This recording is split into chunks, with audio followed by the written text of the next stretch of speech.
ফেনীর civil surgeon কার্যালয়ে চাকরির প্রতিশ্রুতি দিয়ে এক যুবকের কাছে 10 লাখ টাকা চাওয়ার অভিযোগ উঠেছে বৈষম্য বিরোধী ছাত্র আন্দোলনের পরশুরাম উপজেলা সমন্বয়ক নাহিদ রাবির বিরুদ্ধে।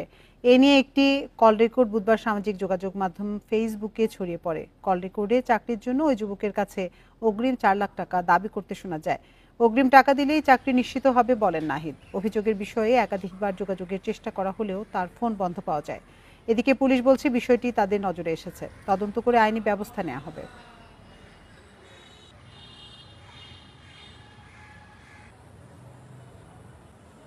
মানে টোটাল 10 লাখ বুঝছেন না কেন, মানে আপনি চাচ্ছেন তো টোটাল 10 লাখ কেন? টোটাল 10 লাখ আচ্ছা কথা বুঝছো? এমনি আপনি কমাই যাইতে না আরো 1-2 লাখ ভাই, এমনি চেষ্টা করি। সিভিল সার্জন অফিসের কোনো কর্মকর্তা বা কর্মচারীর সাথে তাদের কল রেকর্ড করতে ফাঁস হয় নাই। এটা ফাঁস হয়েছে পাবলিক টু পাবলিক। তা এটা আমাদের নলেজে আসছে, আমরা যাচাই বাছাই করছি, যাচাই বাছাই করে সত্যতা পেলে আমরা যথাযথ ব্যবস্থা গ্রহণ করব।